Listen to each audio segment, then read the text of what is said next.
Assalamualaikum warahmatullahi wabarakatuh. Perkenalkan, nama saya Ahmad Kusyairi dari Lokal A jurusan Hukum Keluarga. Video ini saya buat untuk memenuhi tugas final tes mata kuliah pengantar ilmu hukum. Penemuan hukum.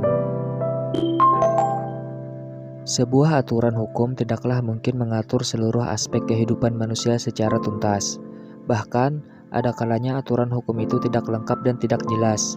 Kendati demikian, aturan hukum tersebut harus dilaksanakan. Oleh karena itu, jika terjadi pelanggaran terhadap aturan hukum, maka hakim harus melaksanakan dan menegakkan aturan tersebut.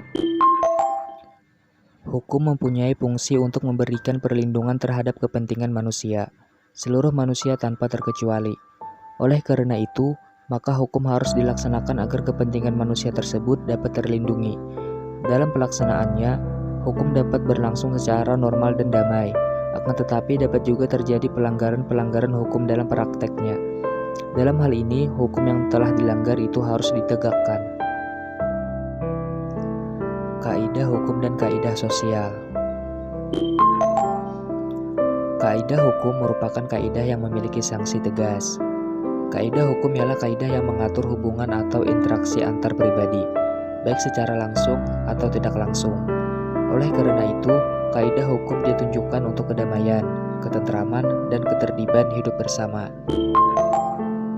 Dapat disimpulkan bahwa kaidah sosial adalah aturan atau tata tertib dalam masyarakat yang dipergunakan sebagai pedoman dalam mengatasi masalah-masalah sosial, menginteral penyimpangan sosial, serta fenomena sosial yang melanggar dari keteraturan sosial yang ada. Fungsi dan peran kaidah sosial di dalam kehidupan bermasyarakat adalah sesuai dengan PP nomor 25 tahun 2000, yaitu aturan atau ketentuan yang menjadi pedoman masyarakat tersebut. Dalam melaksanakan setiap kegiatannya, diharapkan dengan adanya kaidah sosial ini, kehidupan masyarakat dapat berjalan dengan tertib.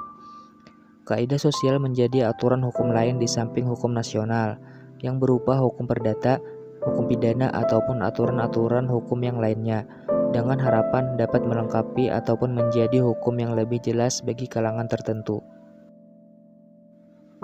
Pembidangan hukum. Pembidangan hukum adalah pengelompokan atau pembukuan jenis-jenis hukum tertentu dalam kitab undang-undang secara sistematis dan lengkap. Di Indonesia banyak sekali hukum, sehingga sampai banyaknya sulit membedakan pembagian hukum-hukum tersebut. Mazhab-mazhab ilmu hukum. Mazhab adalah at-thariqah yang bermakna jalan atau metode. Dari segi bahasa ini, dapat dipahami bahwa mazhab adalah sesuatu yang diyakini atau berupa jalan maupun metode untuk memahami hukum-hukum yang berlaku. Adapun mazhab atau alirannya ialah 1. Aliran hukum alam, 2. Aliran sejarah, 3. Aliran antropologis, 4. Aliran sosiologis, 5. Aliran realis atau realisme, 6. Aliran legisme, dan 7. Aliran positivisme. Jenis-jenis lapangan hukum. 1. Lapangan hukum publik, antara lain meliputi hukum pidana, hukum tata negara, hukum tata usaha negara, hukum internasional, hukum acara pidana, hukum acara tata usaha negara, dan hukum acara tata negara. 2. Lapangan hukum privat, antara lain meliputi hukum perdata, hukum dagang, hukum perdata internasional, hukum acara perdata, dan hukum acara peradilan agama.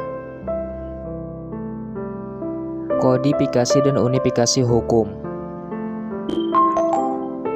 Dari berbagai kutipan definisi di atas, dapat disimpulkan bahwa kodifikasi adalah proses menghimpun dan menyusun secara sistematik berbagai hukum, regulasi atau peraturan di bidang tertentu yang ditetapkan oleh negara. Produk dari kegiatan kodifikasi dapat berupa kitab undang-undang. Arti kata unifikasi adalah memberlakukan satu macam hukum tertentu kepada semua rakyat di negara tertentu. Jika suatu hukum dinyatakan berlaku secara unifikasi, maka di negara itu hanya berlaku satu macam hukum tertentu dan tidak berlaku bermacam-macam hukum. Asas-asas hukum.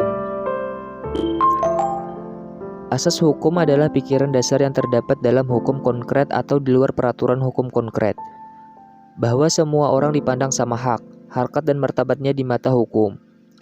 Asas yang menentukan bahwa tiap-tiap perbuatan pidana harus ditentukan sedemikian rupa oleh suatu aturan undang-undang. Fungsi asas-asas hukum ialah 1. Asas dalam hukum mendasarkan eksistensinya pada rumusan oleh pembentuk undang-undang dan hakim. Ini merupakan fungsi yang bersifat mengesahkan, serta mempunyai pengaruh ilmu hukum, yang normatif dan mengikat para pihak. 2. Asas dalam ilmu hukum hanya bersifat mengatur dan menjelaskan. Tujuannya adalah memberi pemandangan secara ringkas, tidak normatif sifatnya dan tidak termasuk hukum positif. Macam-macam sistem hukum. Sistem hukum adalah suatu susunan atau tatanan yang teratur dari peraturan-peraturan hukum, yang terdiri dari bagian-bagian yang berkaitan satu sama lain, berdasarkan atas kesatuan alam pikiran yang hidup dalam masyarakat. Adapun macam-macam sistem hukum ialah 1. Sistem hukum Eropa kontinental, 2. Sistem hukum Anglo-Saxon, 3. Sistem hukum adat, dan 4. Sistem hukum Islam.